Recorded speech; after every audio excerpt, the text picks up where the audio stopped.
What if I told you that the biggest risk in life is not taking any risks at all?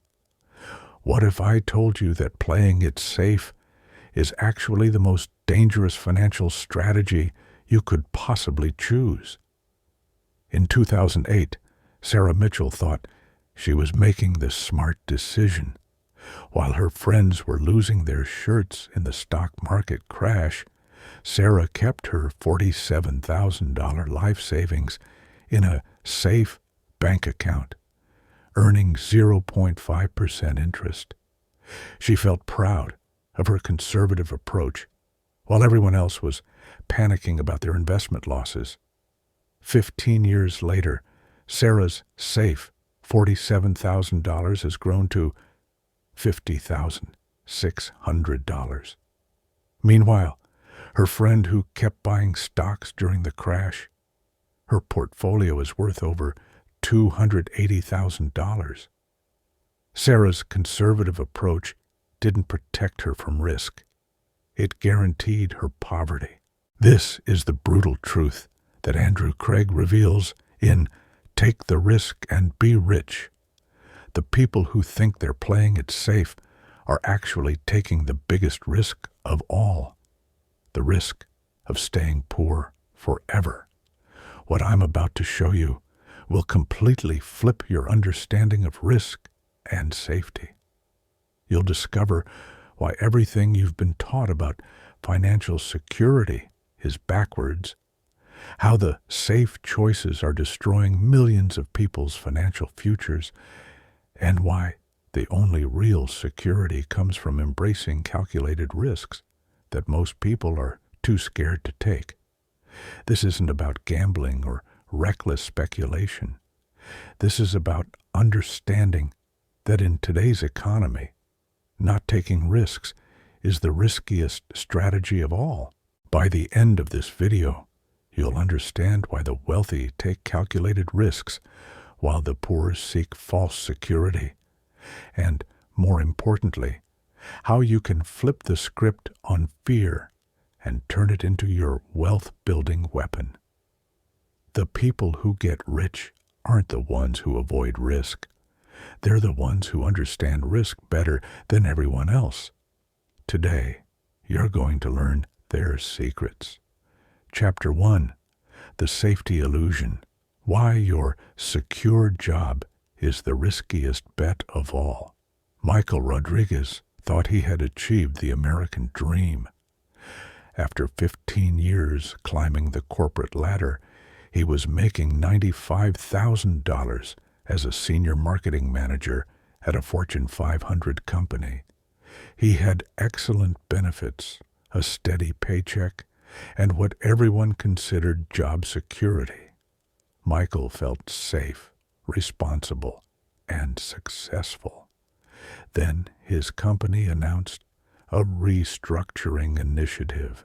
In one morning meeting, Michael learned that his entire department was being eliminated. 15 years of loyalty, hard work, and playing it safe evaporated in a 10-minute conversation with HR. Michael was 42 years old, with 2 kids, a mortgage, and suddenly no income. But here's the part that destroyed Michael psychologically. While he was getting laid off, his college roommate David was celebrating the sale of his small digital marketing agency for $2.1 million. David had started his business 8 years earlier with $5,000 and a laptop.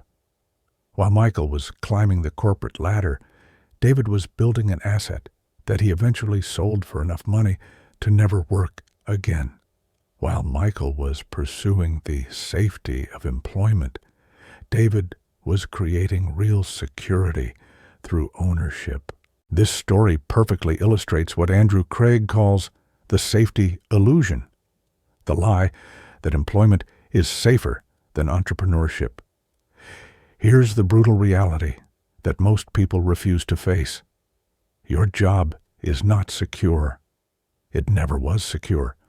You can be eliminated at any time, for any reason, regardless of your performance, loyalty, or years of service. Corporate America has proven repeatedly that employees are expenses to be minimized, not assets to be protected. But there's an even more insidious risk hiding in your secure job. The opportunity cost of trading your potential for a paycheck. When you work for someone else, you're essentially selling your time, skills, and ideas at wholesale prices. Your employer takes everything you create and pays you a fraction of its value. Over a career, this wealth transfer from employees to owners amounts to millions of dollars per person. Craig discovered that most employees create far more value than they capture.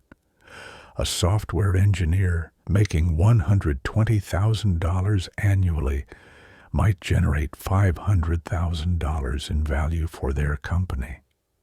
The difference, $380,000, goes to the business owners and shareholders. Multiply this by a 30-year career, and the employee has essentially donated over $10 million to make other people wealthy. Meanwhile, business owners capture most or all of the value they create. When David sold his agency for $2.1 million, he was being paid for years of value creation that he got to keep instead of giving away to an employer. But Craig's most powerful insight is about psychological risk. Employment creates learned helplessness that makes people less capable of creating wealth over time. When you rely on someone else for your income, you gradually lose the entrepreneurial skills that could make you wealthy. You stop looking for opportunities. You stop developing diverse income streams. You stop thinking like an owner and start thinking like a dependent. This is why many highly paid employees have almost no net worth despite decades of high income.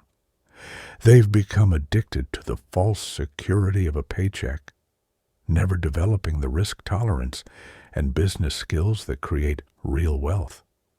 Michael's story had a redemption arc. After 6 months of unsuccessful job hunting, he finally started the consulting business he'd been thinking about for years. Within 2 years, his consulting income exceeded his old corporate salary, and he owned an asset that could be sold, scaled, or passed on to his children. The risky entrepreneurial path had given Michael more security than his safe corporate job ever had. He learned what Craig teaches: the biggest risk is not taking risks. The safest strategy is building multiple income streams and owning assets that can't be eliminated by someone else's decision. Employment isn't security. It's just a comfortable form of financial dependency that prevents most people from ever building real wealth. Chapter 2. The Fear Factory: How Society Programs You to Stay Poor. Lisa Chen grew up in a household where risk was treated like a 4-letter word. Her parents had immigrated from China with nothing, worked factory jobs for 30 years, and saved every penny in bank accounts and government bonds. They taught Lisa that the path to success was simple: get good grades, get a secure job, save money in safe investments, and never, ever take risks with money. Lisa followed this advice perfectly. She became an accountant, worked for the same firm for 12 years, and saved 20% of her income in CDs and savings accounts. She was the poster child for financial responsibility according to everything she'd been taught. At age 35, Lisa's net worth was $78,000. Her college friend Jennifer, who had ignored all the safe money advice and started a photography business, was worth over $400,000.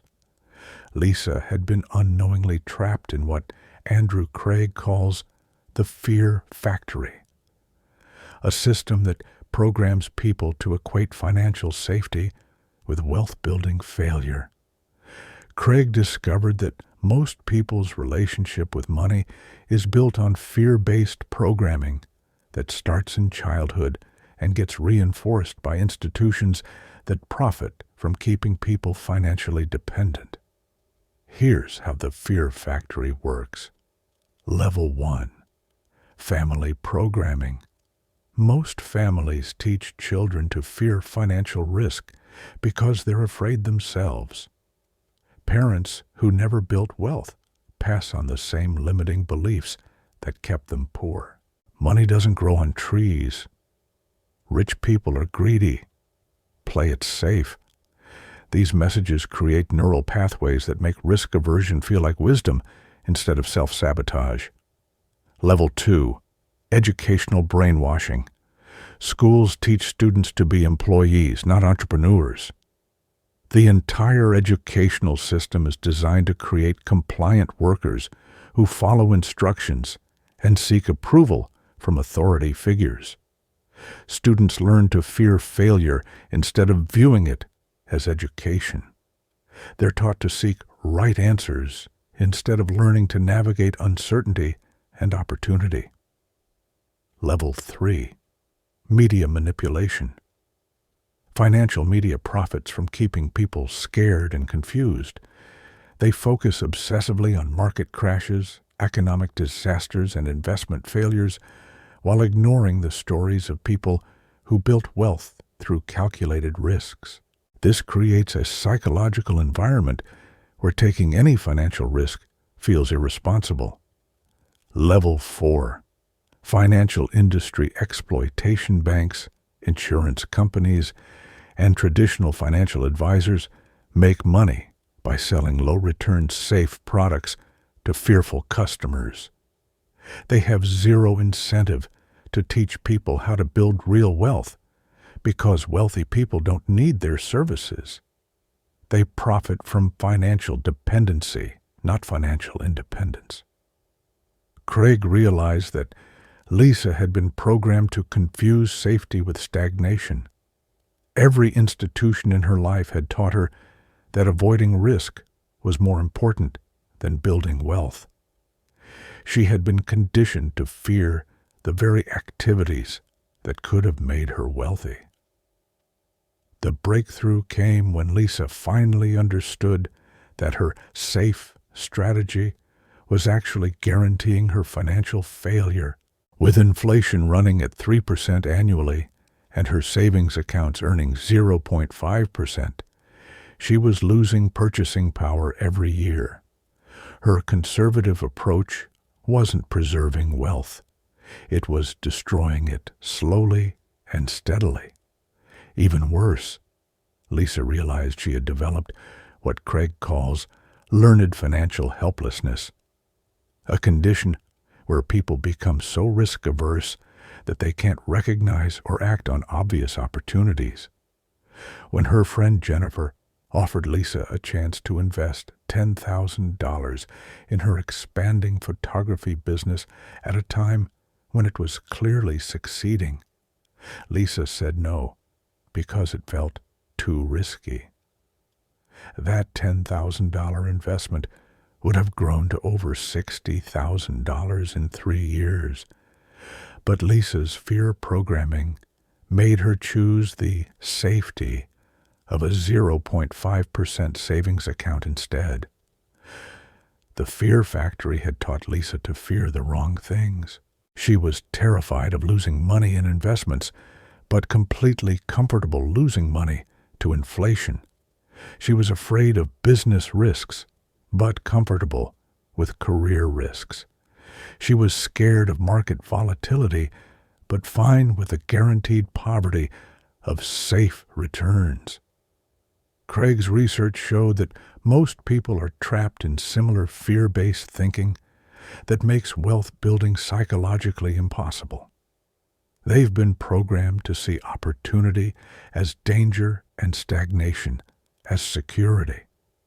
The first step to building wealth is recognizing that your fear of risk is probably the biggest risk you're taking with your financial future. Chapter 3. The Inflation Destroyer. Why safe money is guaranteed to make you poor. In 1980, Robert Williams inherited $50,000 from his grandmother, a fortune at the time that could have bought a nice house. Robert was 25 years old and wanted to honor his grandmother's memory by being responsible with her gift. He put the entire inheritance into a safe bank savings account, earning 5% annual interest. For 40 years, Robert never touched that money. He felt proud of his discipline and conservative approach. In 2020, Robert's account had grown to $352,000.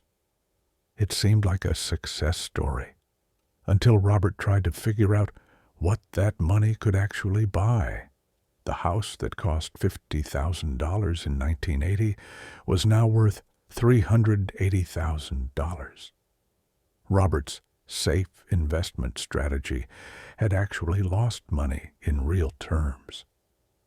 His grandmother's gift, which could have bought a house in 1980, couldn't even buy a house 40 years later, despite growing by over 600%. Robert had been destroyed by the most overlooked wealth killer in the modern economy: inflation.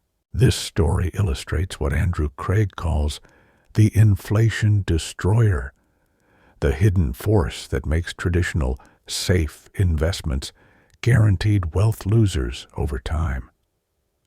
Here's the math that financial advisors don't want you to see. If inflation averages 3% annually, the historical average, money sitting in savings accounts or bonds loses half its purchasing power every 23 years.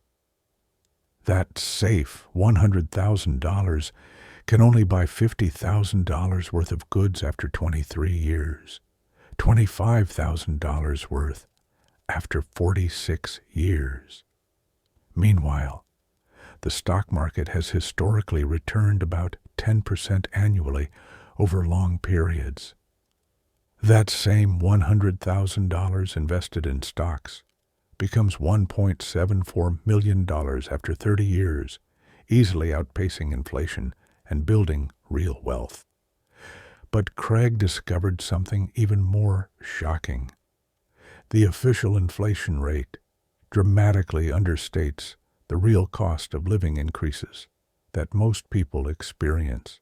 Housing, health care, education, and other major expenses have increased much faster than the official inflation rate. While the government claims inflation is 2 to 3% annually, the real cost of living for most families has increased 5 to 7% annually for decades. This means that safe investments aren't just failing to build wealth, they're guaranteed to destroy wealth at an accelerating rate. Craig found that people who kept their money in savings accounts, CDs, and government bonds over the past 30 years had lost 60 to 80% of their purchasing power despite seeing their account balances grow. They thought they were preserving wealth when they were actually guaranteeing poverty. The story gets worse when you factor in taxes. Most safe investments generate taxable interest that gets taxed as ordinary income, often at rates of 25 to 40%. After taxes and inflation, most safe investments have negative real returns. Let's say you earn 2% on a CD, pay 25% taxes on the interest, leaving you with 1.5% after-tax returns. If inflation is running at 3%, your real return is negative 1.5% annually. You're guaranteed to lose purchasing power every year. Meanwhile, stocks and real estate provide inflation hedges because the underlying assets tend to increase in value along with or faster than inflation. Companies can raise prices when costs increase. Real estate values typically rise with inflation. These investments protect and grow wealth instead of destroying it. Craig realized that most people had been programmed to fear the wrong risks. They were terrified of stock market volatility, but comfortable with the guaranteed wealth destruction of inflation. They feared temporary market declines, but ignored permanent purchasing power losses. Robert's story has a redemption ending. At age 65, he finally understood what inflation had done to his grandmother's gift. He took his $352,000 and invested it in a diversified portfolio of stocks and real estate. Even starting at 65, Robert's investments grew faster than inflation for the rest of his life, finally honoring his grandmother's intention of providing financial security. The inflation destroyer teaches us that in the modern economy, cash is not a safe haven. It's a melting ice cube. The only real safety comes from owning assets that can grow faster than the cost of living increases. Playing it safe with money is the fastest way to guarantee long-term financial failure. Chapter 4: The Opportunity Cost Killer. What playing it safe really costs you. In 1995, 2 college roommates graduated with identical business degrees and similar job offers. Jessica Torres took a safe corporate job, making $35,000 annually, with good benefits and job security. Amanda Walsh took what everyone considered a risky sales job at a startup, making $28,000 base salary plus commissions.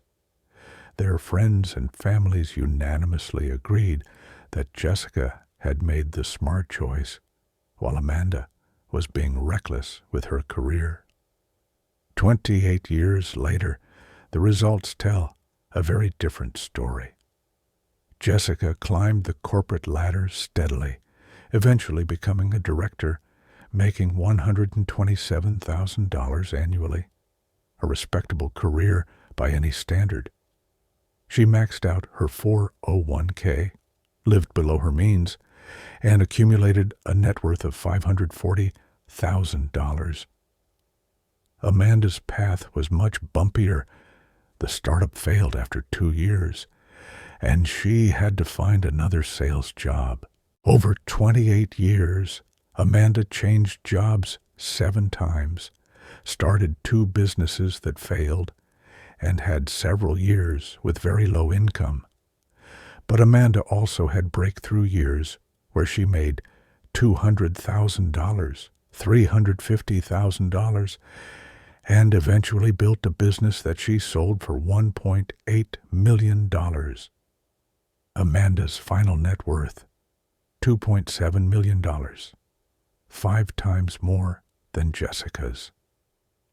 This story illustrates what Andrew Craig calls the opportunity cost killer, the hidden wealth destruction that happens when people choose safety over growth potential.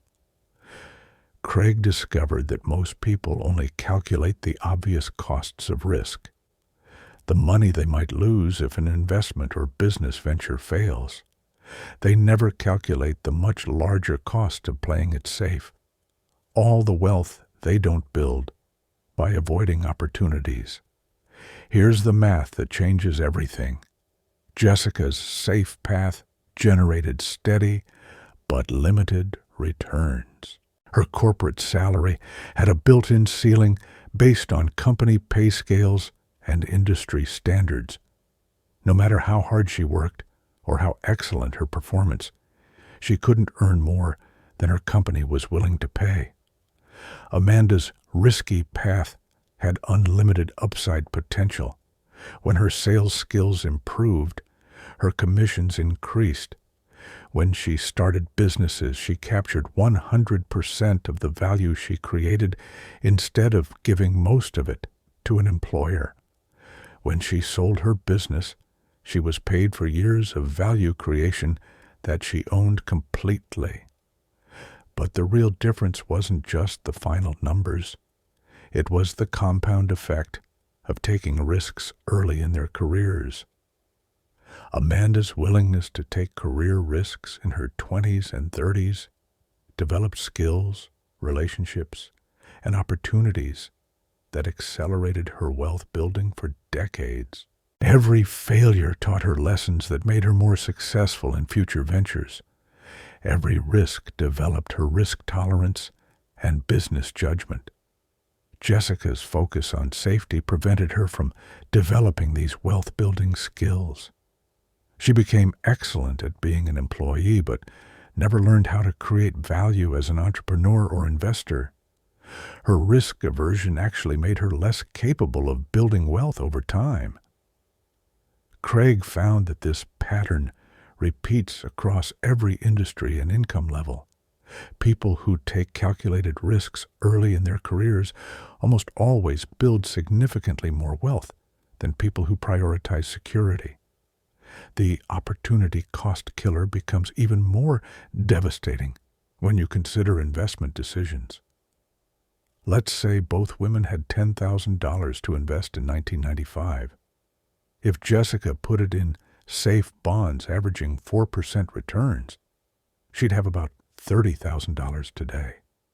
If Amanda invested it in the stock market averaging 10% returns, she'd have over $150,000 today.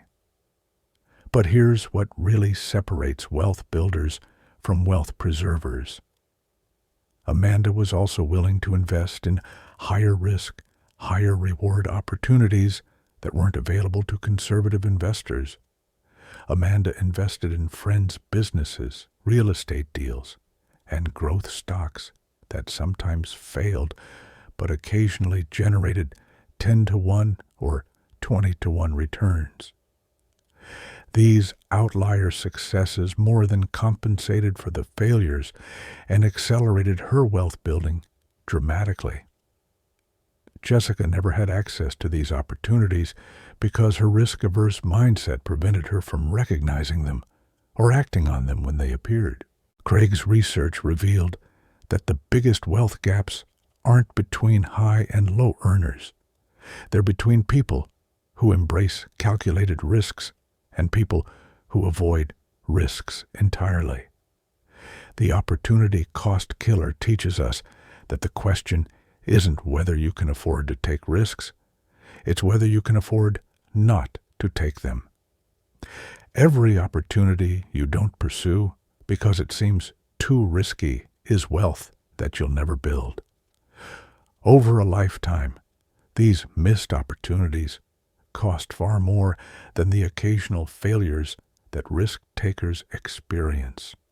Chapter 5: The Entrepreneur's Advantage: Why Business Owners Always Win. Mark Stevens worked as an electrical engineer for 12 years, making $85,000 annually at a stable company.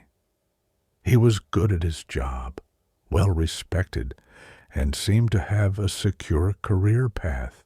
But Mark was also frustrated because he kept seeing business opportunities that his employer ignored or handled poorly.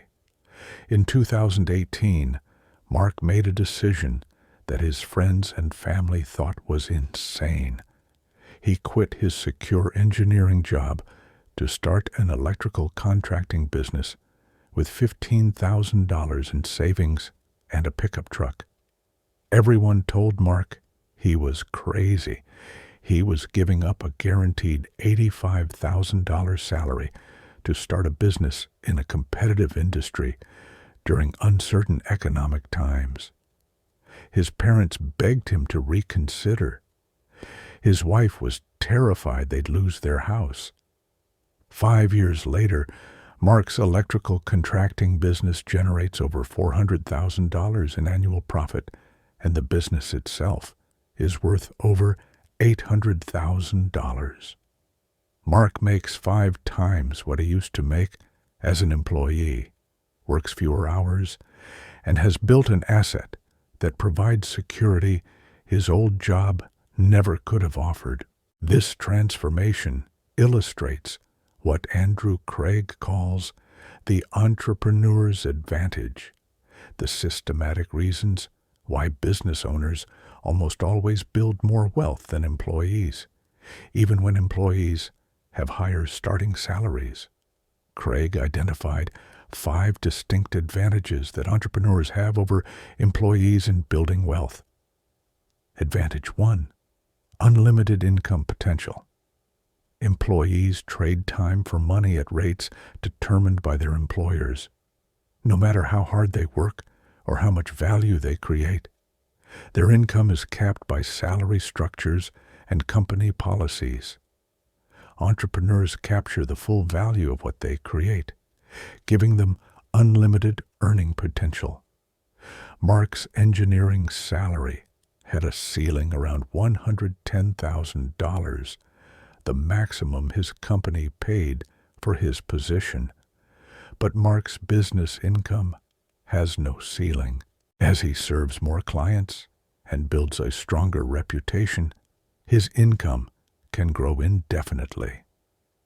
Advantage 2: asset creation. Employees build assets for their employers, while entrepreneurs build assets for themselves. Every year Mark worked as an engineer, he made his company more valuable, while his own net worth stayed flat. Every year he runs his business, he makes himself more valuable. Mark's contracting business is now worth $800,000, an asset he can sell, pass to his children, or use as collateral for other investments. His years as an employee created 0 transferable assets. Advantage 3: tax advantages. Business owners have access to dozens of tax deductions that employees can't use. Mark can deduct his truck payments, home office, business meals, equipment purchases, and many other expenses that reduce his taxable income dramatically. While Mark's employee income was taxed at 25%, his business income is effectively taxed at 12% after legitimate business deductions. This tax advantage adds up to tens of thousands of dollars annually. Advantage 4: multiple exit strategies. Employees have one exit strategy: retirement with whatever they've saved. Entrepreneurs can sell their businesses, merge with competitors, go public, license their processes, or create passive income streams. Mark has already received offers to buy his business for over $800,000. He could sell tomorrow and never work again. Or he could keep growing the business and sell for even more later. Employees rarely have such options. Advantage 5: recession resistance. This advantage surprised Craig the most. Well-run small businesses are often more recession-resistant than corporate jobs. During economic downturns, companies eliminate employees to cut costs, but customers still need the services that small businesses provide.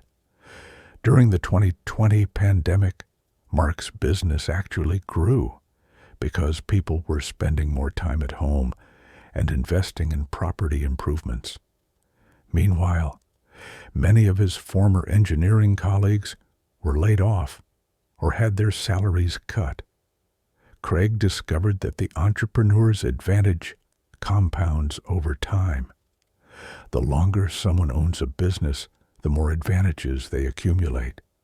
Mark's 5-year-old business gives him credibility to win larger contracts, relationships that generate referrals, and operational efficiencies that increase profits. But perhaps the most important advantage is psychological. Entrepreneurship develops what Craig calls wealth-building confidence. Mark now sees opportunities everywhere and has the skills to evaluate and pursue them. He started investing in real estate and is considering acquiring other small businesses. His employee mindset focused on earning and spending.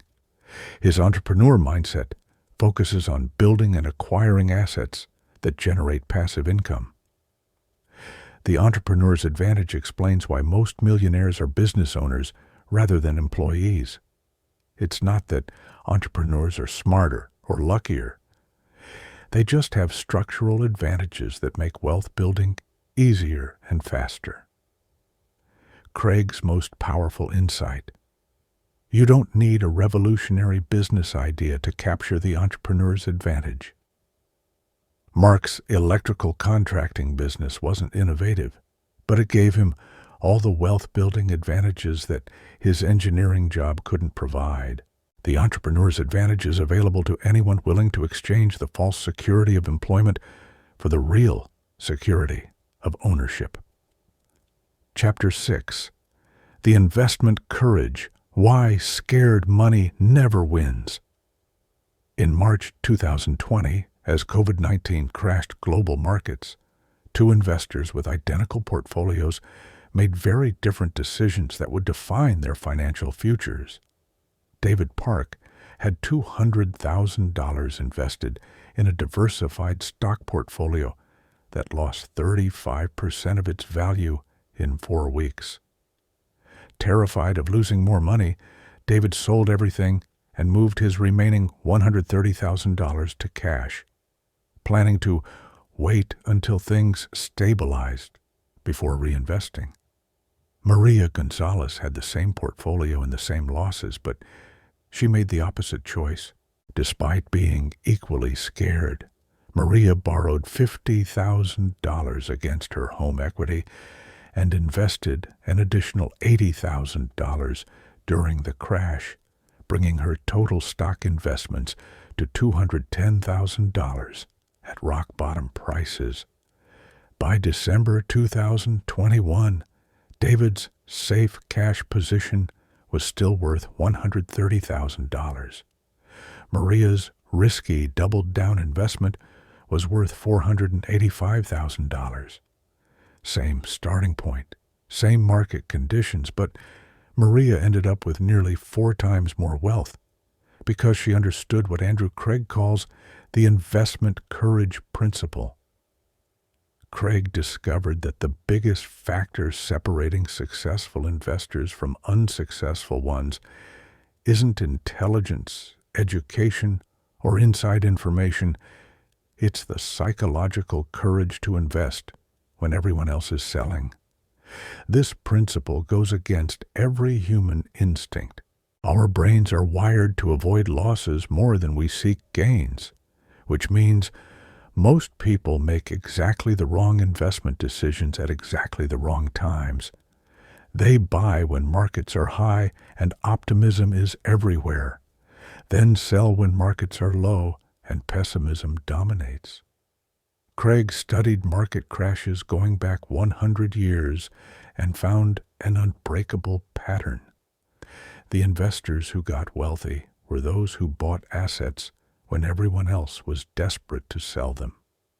This required a specific type of courage that most people don't develop.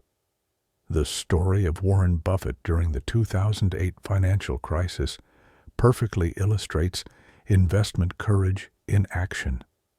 While most investors were panicking and selling everything, Buffett was investing billions in blue-chip companies at bargain prices. He famously said, "Be fearful when others are greedy, and greedy when others are fearful." But Craig realized that investment courage isn't just about market timing. It's about having the psychological strength to act on opportunities that most people are too scared to pursue. Real estate investor Carol Kim demonstrates this perfectly. In 2010, when everyone was terrified of real estate after the housing crash, Carol started buying foreclosed properties at 50 to 60% below their pre-crash values. While other investors waited for the market to stabilize, Carol was accumulating assets at once-in-a-decade prices. Banks were so desperate to get foreclosed properties off their books that they accepted ridiculously low offers. Carol bought houses worth $200,000 for $80,000, then rented them out for positive cash flow while waiting for values to recover. By 2020, Carol's portfolio of 23 rental properties was worth over $3.2 million. The same properties would have cost her over $5 million if she'd waited for the market to feel safe again. Craig identified 3 levels of investment courage that separate wealth builders from wealth preservers. Level 1. Market volatility courage. To stay invested and keep buying when markets are declining. This requires understanding that short-term volatility is the price you pay for long-term wealth building. Level 2. Opportunity courage, the ability to recognize and act on investment opportunities that others avoid due to fear or uncertainty. This often means investing in assets or markets that seem risky to conservative investors. Level 3. Contrarian courage, the ability to invest in assets that are genuinely unpopular or out of favor, often requiring research and conviction that goes against popular opinion. Maria Gonzalez demonstrated Level 1 courage by buying more stocks during the COVID crash. Carol Kim demonstrated Level 2 courage by investing in real estate when everyone feared another housing collapse. Contrarian investors who bought Bitcoin at $1,000 when everyone called it a scam demonstrated Level 3 courage. But Craig's most important insight is that investment courage can be developed systematically. It's not about being reckless or gambling with money you can't afford to lose. It's about educating yourself enough to recognize genuine opportunities when they appear, then having the discipline to act despite fear. The key is starting small and building confidence through experience. Begin with small investments in assets you understand well. As you see how markets work and develop your judgment, gradually increase your risk tolerance and investment amounts. Investment courage also requires having enough financial cushion that you can afford to be patient. David Park sold his stocks because he needed the money and couldn't afford to wait for recovery. Maria Gonzalez could double down because she had stable income and emergency reserves. The investment courage principle teaches us that scared money never wins, because scared money makes emotional decisions instead of logical ones. Wealth is transferred from emotional investors to courageous investors during every market cycle. Chapter 7. The Failure Advantage: How Setbacks Create Millionaires. Jennifer Walsh's first business was a complete disaster. In 2015, she invested $35,000 of her savings to open a boutique fitness studio. Jennifer had done her market research, created detailed business plans, and felt confident about her chances of success. The studio failed within 18 months. Jennifer lost her entire investment, plus an additional $15,000 in credit card debt, trying to keep the business alive. At 32 years old, she was $50,000 in debt with nothing to show for 2 years of exhausting work. Jennifer's family and friends told her to get a real job and stop taking crazy risks with money she couldn't afford to lose. They said her business failure proved that entrepreneurship was too dangerous for someone from a middle-class background. Jennifer ignored their advice and spent the next 6 months analyzing everything that went wrong with her fitness studio. Instead of viewing her failure as proof she couldn't succeed in business. She treated it as expensive education that would prevent similar mistakes in the future. In 2017, Jennifer launched a meal prep delivery service that avoided every mistake she'd made with the fitness studio. By 2023, she had built the business to over $2 million in annual revenue and sold it for $4.8 million.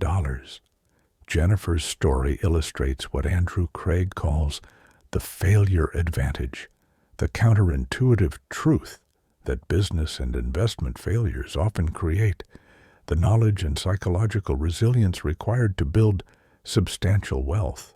Craig discovered that most successful entrepreneurs and investors have extensive failure histories that taught them lessons impossible to learn any other way. The difference between people who get rich and people who stay poor isn't the absence of failures. It's how they respond to inevitable setbacks. The failure advantage operates through several mechanisms that conventional wisdom completely misunderstands. Mechanism 1. Expensive education. Jennifer's $50,000 loss taught her more about business than any MBA program could have provided. She learned about cash flow management, customer acquisition, operational efficiency, and market dynamics through painful, direct experience. This knowledge made her second business dramatically more likely to succeed. Mechanism 2. Psychological inoculation. Surviving business failure develops what Craig calls failure immunity, the understanding that setbacks aren't permanent disasters, but temporary obstacles that can be overcome. Jennifer's second business faced several crises that would have terrified a first-time entrepreneur, but Jennifer had already proven to herself that she could survive and recover from failure. Mechanism 3. Network expansion. Failed businesses often create valuable relationships with suppliers, customers, advisors, and other entrepreneurs. Jennifer's fitness studio failure introduced her to food suppliers who became crucial partners in her meal prep business. Her failed network became her successful business foundation. Mechanism 4. Risk calibration. People who have never failed often either avoid all risks or take reckless risks because they don't understand the difference. Jennifer's failure taught her to distinguish between intelligent risks worth taking and stupid risks that should be avoided. This calibrated risk-taking ability became her greatest asset. Craig studied the backgrounds of hundreds of wealthy individuals and found a consistent pattern. Most had significant failures in their 20s and 30s that taught them essential lessons about money, markets, and business.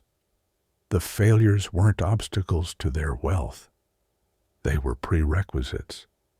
Real estate mogul Sam Zell lost his first investment property to foreclosure, which taught him everything he needed to know about leverage, cash flow, and market timing. That failure led him to develop the conservative financing strategies that made him billions in later deals. Tech entrepreneur Reid Hoffman's first startup, SocialNet, was a complete failure that burned through millions in investor capital. But that failure taught him about user engagement, network effects, and product development, lessons he used to co-found LinkedIn, which sold for $26 billion. The failure advantage explains why people from wealthy families often struggle to build wealth themselves. They've been protected from failure and never developed the resilience and judgment that comes from recovering from setbacks. Meanwhile, people from modest backgrounds who experience failure early in their careers often become wealthy because they develop what Craig calls financial anti-fragility, the ability to get stronger from stresses that would break others. But Craig's most important insight about failure is psychological. Most people are so afraid of failing that they never attempt anything ambitious enough to create substantial wealth. They choose guaranteed mediocrity over uncertain excellence. Jennifer's friends who criticized her for taking business risks have remained in the same middle management jobs for 8 years, with net worths that have barely grown. They avoided the risk of business failure, but guaranteed themselves the failure of financial stagnation. The failure advantage teaches us that in the modern economy, the biggest risk isn't failing. It's never attempting anything significant enough to fail at. Failure is education, and education is the foundation of all wealth building. Craig's advice: fail fast, fail cheap, and fail forward. Take calculated risks while you're young enough to recover from setbacks. Learn from every failure and apply those lessons to bigger opportunities. The people who get rich aren't those who avoid failure. They're those who fail better than everyone else.